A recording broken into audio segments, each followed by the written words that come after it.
I think I might wait until somebody gets here.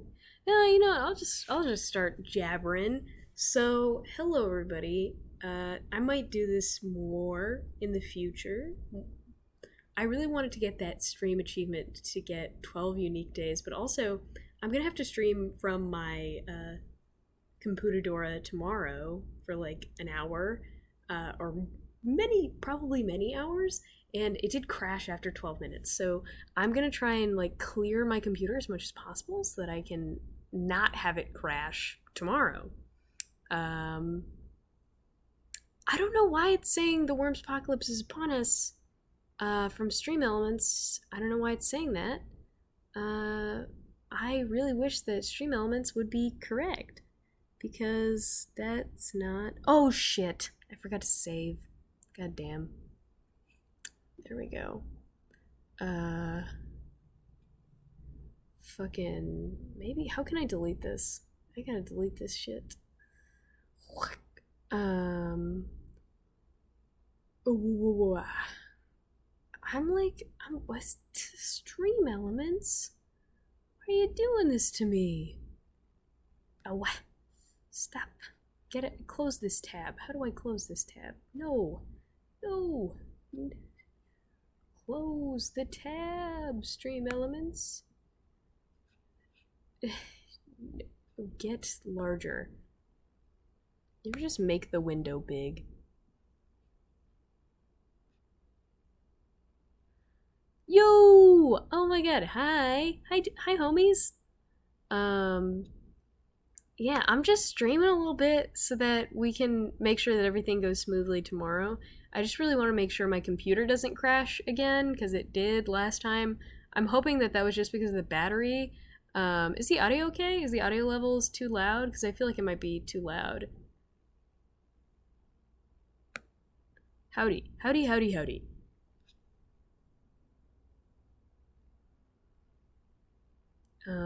Yeah, tell me if it's too loud.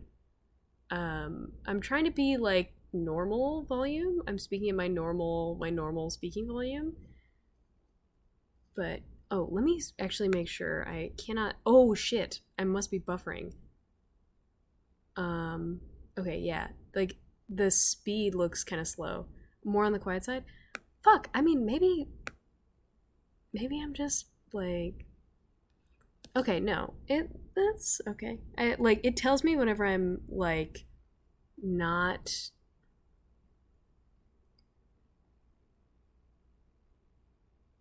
um yeah, it tells me when my internet is getting kind of slow. So, yeah, if I'm like coming in and out. So, I hope that doesn't happen. Yeah, so fucking I got to do this for like an hour. Like we're in this shit for the long haul. Like I've got to make sure that this doesn't crash after 20 minutes. So I think we're just gonna fucking see how long we can go. We're gonna see how long this can go, my guys. I don't know why I keep doing peace signs. My sister told me that that was the cringiest thing that I do, and that I should stop doing it because it made her wedding photos look worse. And truly, the most hurtful thing I've ever been told. The peace signs making me look bad. Living the dream.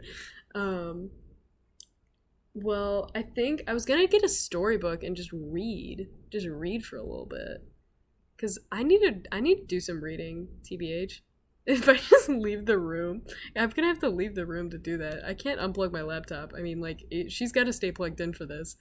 Um, I should get an Ethernet cable.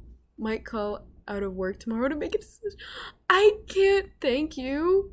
Thank you. If you want to do that, look, it's gonna be an important session. I really wish that we, like, I've had a couple people tell me like that they can't make it, and it makes me so fucking sad because I can't reschedule it again. Like I I want to say like yes, let's wait for everybody to make it, but like we have almost 11 people in this campaign. I cannot try and make everybody happy with the date. Like it's never gonna work out that way, and it never has.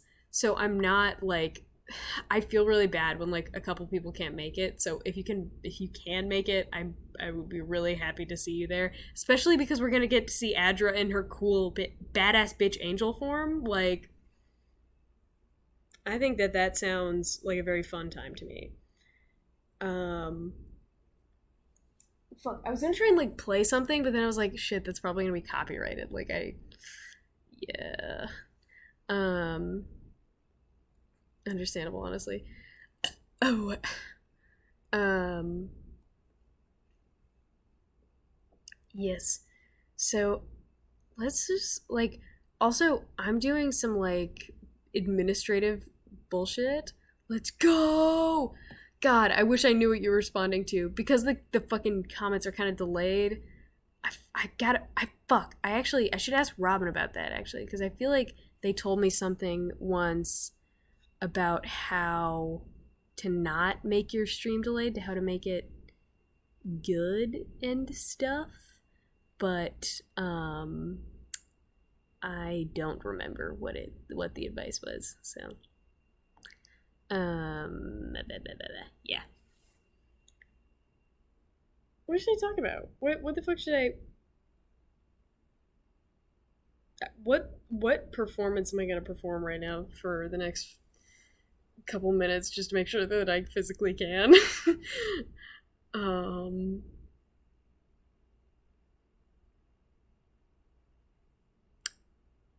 Yeah, I think let's go for the book. I think I'm gonna run for that book and we'll come back and we'll read it together.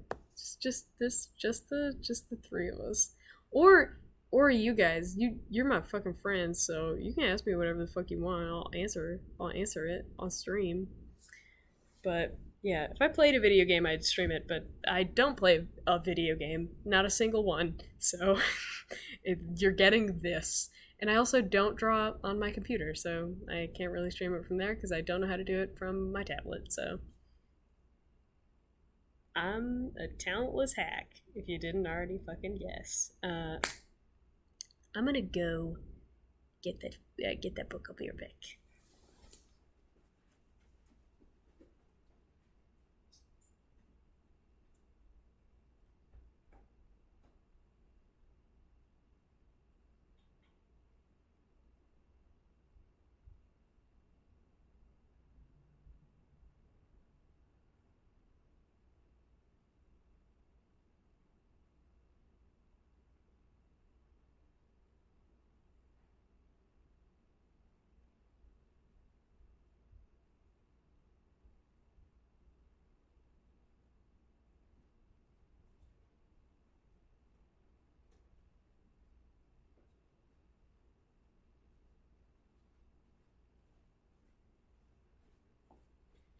Ooh.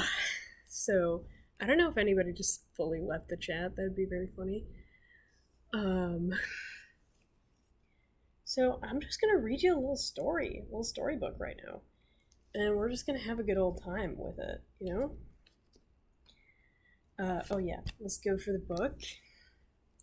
This is King Arthur and the Knights of the Round Table. Welcome to Camelot, the kingdom of adventure, romance, and magic with no commas. And yeah, it's gonna be pretty freaking sweet. There's no author actually cited on the front page. Maybe it's because I got rid of like a book jacket that had that on there. But I mean, it's such a big book. Okay, here's a beautiful illustration. I am Merlin, an ancient and powerful wizard. I have worked much wondrous magic over my long life. Most of it will remain a secret forever, but this tale of an adventure of mischief I will share with you. I'm going to tell you the marvelous story of King Arthur of England and his Knights of the Round Table. You will read of magic and mystery and bravery and treachery and love and despair. My story begins with the birth of King Arthur. Once Arthur was born, a sequence of events began that no one could change. Even though I have strong powers, I could not stop the pain and sorrow that for Arthur and his knights. But there is much to tell, so I will start at the beginning.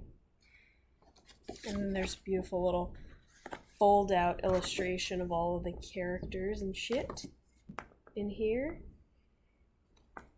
And, beginning of the book. King Arthur and the Knights of the Round Table. Open the castle gate and enter the magical land of Camelot, where the story begins. Master artist and writer, Sholto Walker. Retelling by Anne Rooney.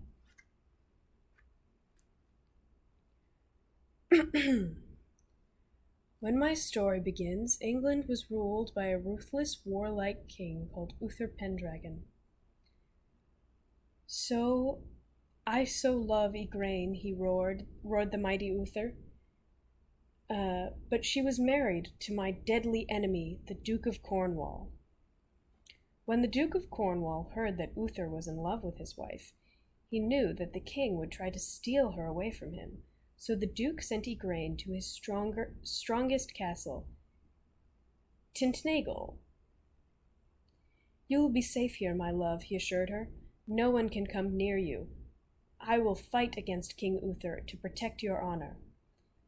Day and night, the Duke of Cornwall fought fierce battles against King Uther's army. As the war raged on, Uther became more and more desperate to win Igraine's heart. He loved her so much that he fell sick. He swore he would stop at nothing to be with her. Eventually, he turned to me for help. Merlin, I must win her or I will die, he pleaded. You shall have anything you want, I said, but you must pay my price. Anything, I will pay anything. But I must have her, said the lovelorn Uther. I smiled to myself. I knew that a very special baby would be born to Uther and Igraine, and that I must have the baby at all costs. Wizards, always baby stealing.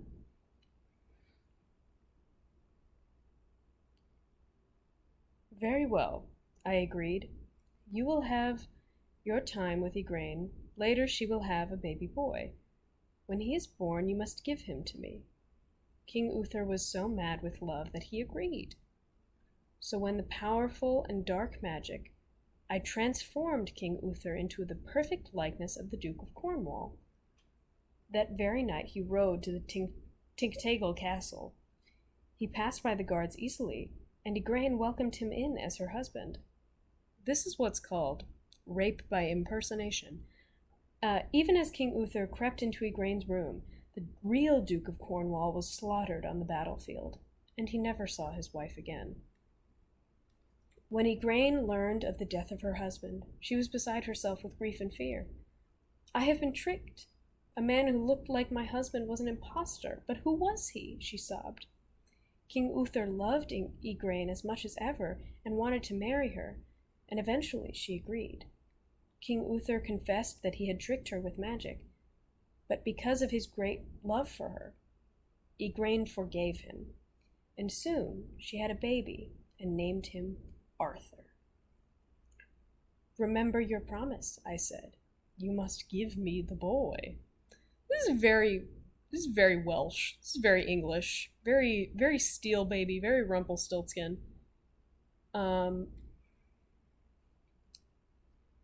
Sir Ector, you must raise this child as though he were your own. His name is Arthur, and I foresee that great things await him. Do not fail me, Merlin.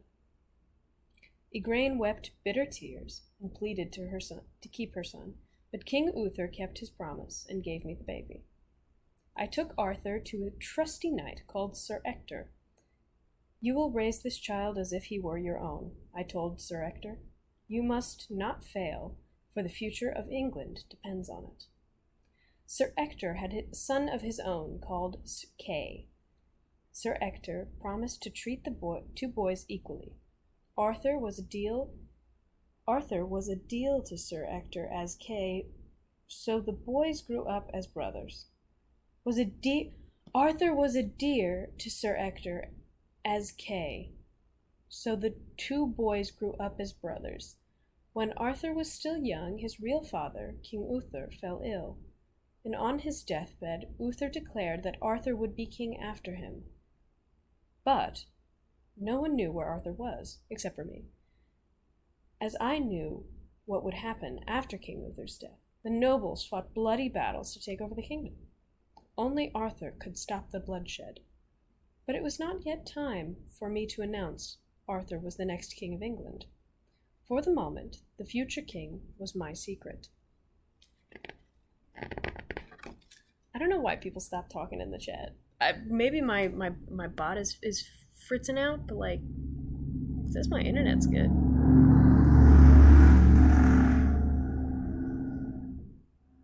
Okay, thank you. What's that? How does fucking Tatiana say it? Thank you. I can't do a good Tatiana impression. Oh, look, it does say I'm live. There I am. It's me. Ah, me. So me. Oh, ah, me. Just me. I'm just gonna keep going. Keep reading. Okay. For more than 10 years, the land suffered war and turmoil. The people would no longer struggle without a king. It was time for Arthur to claim the throne. I, Merlin, commanded the Archbishop of Canterbury to call a warning to the knights and noble of London. For Christmas, I announced that a miracle would reveal the true King of England, the man who was destined to rule all the land. The countryside buzzed with excitement and expectation. As I promised, on Christmas Day, a glorious sight appeared, a gleaming sword thrust through an anvil into a huge stone. Stood outside the great church, gold letters glittering around the sword, they read, "Whoso pulleth out this sword from the stone and anvil is the true-born King of all England." I will pull it free, shouted a knight, heaving with all his might. Another pushed him aside. "Weakling, out of my way," he roared. They all struggled and fought, each desperate to be king, but no one could pull the sword free. I agreed with the archbishop that he should summon all the knights in the kingdom to try the challenge. And there's a beautiful little infographic. Calling all nobles and knights, attend outside the great church in London, 12th January. Try the challenge of pulling the sword from the stone. Winner becomes King of England, by order of the Archbishop of Canterbury. To keep the knights entertained, we announced a tournament for New Year's Day. Just as I expected, Sir Ector, Arthur, and Kay rode to London to take part in the tournament. They all enjoyed jousting as much as any other knight.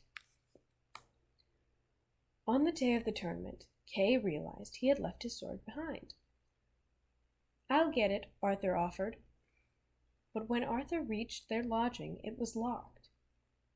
He saw the sword in the stone, sparkling in the sun outside the church, and marveled at its beauty. "I will do this for Kay," Arthur said as he pulled it lightly from the anvil and hurried back to the tournament.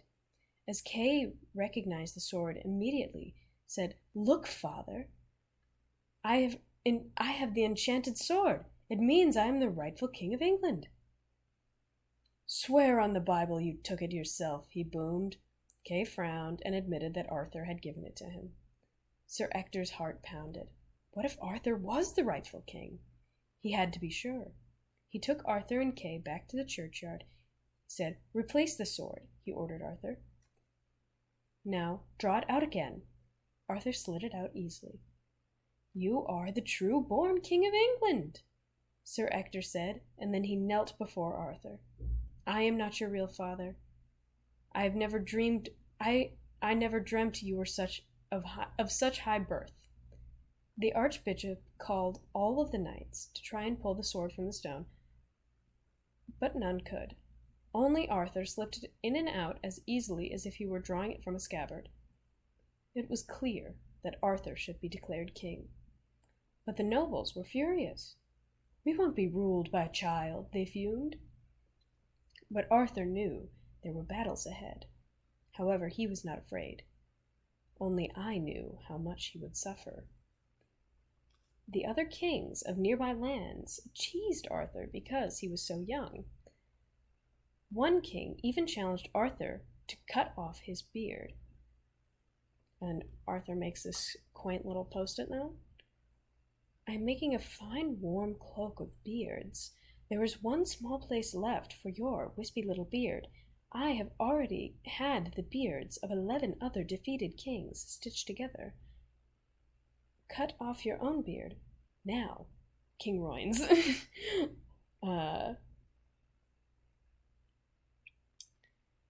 "Absolutely not. I reject your outrageous demand, nor will I ever be a defeated king. I hope the wind chills your vitals, King Arthur."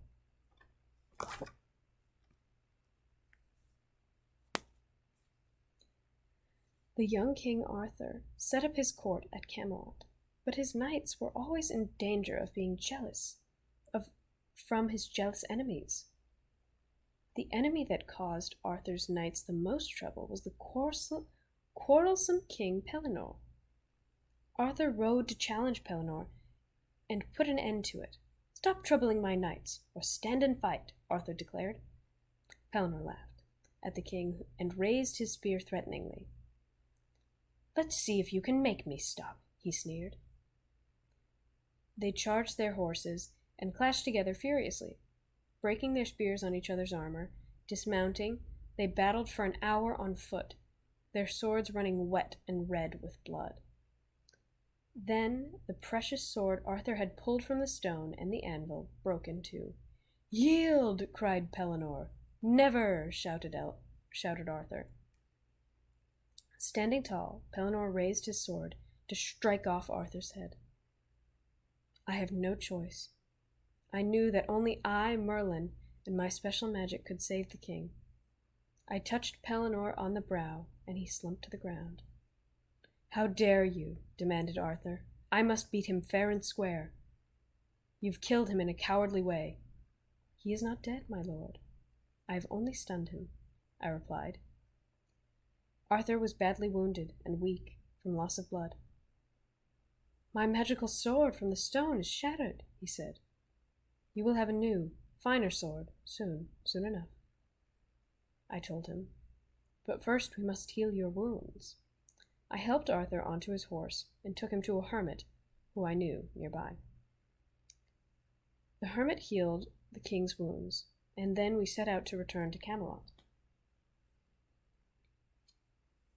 And there is a little side story here. Here lie Balin, knight of the two swords, and his brother Balain, who killed each other in battle.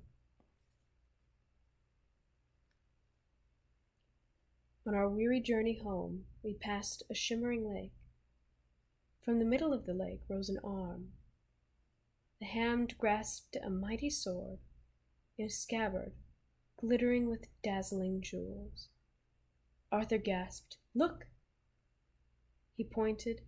A tall figure drifted over in the water towards us. I knew she was the Lady of the Lake.